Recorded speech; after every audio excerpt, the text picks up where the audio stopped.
మార్కెట్లో చిక్ రేటు అధికంగా ఉండడం వల్ల మైనస్ ఇచ్చేటువంటి చిక్స్ గ్రేడింగ్ చేసినటువంటి చిక్స్ వస్తుంటాయి. ఇలాంటి చిక్స్ ప్లేస్మెంట్ చేసుకు వచ్చేటువంటి సమస్యలు మొదటగా అబ్జర్వ్ చేసినట్లయితే బ్రూడింగ్ లో హెర్లీ చిక్స్ మోర్టాలిటీ అధికంగా వస్తూ ఉంటాయి. ఈ చిక్స్ లో ఉన్నటువంటి ముఖ్యమైనటువంటి సమస్య ఇమ్యూనిటీ తక్కువగా ఉండడం వల్ల అనేకమైనటువంటి సమస్యలు వచ్చేటువంటి అవకాశం ఎక్కువగా ఉంది.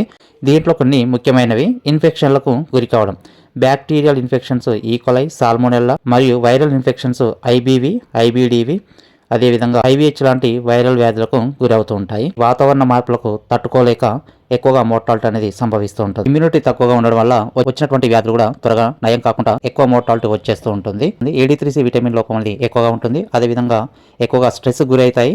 అదేవిధంగా ఈ ఇంటెస్టైనల్ మైక్రోబయోటా సమతుల్యత లేకపోవటము, ఇమ్యూనిటీ తక్కువగా ఉండడం వల్ల ఈ వాతావరణ మార్పులకు ఇవి సర్వైవ్ కాకుండా 17-20 రోజులు వచ్చేంత వరకు కూడా ఈ విధంగా పోగులు పడుతూ ఉంటాయి. ఎంత ఓవర్గా టెంపరేచర్ ఇచ్చినా కూడా డిస్పర్స్ కాకుండా ఒకే దగ్గర పోగులు పడుకుంటూ స్ట్రెస్ అయిపోతూ వీటికి ఇన్ఫెక్షన్లకు గురవుతూ ఎక్కువ మోర్టాలిటీ అనేది సంభవిస్తూ ఉంటుంది.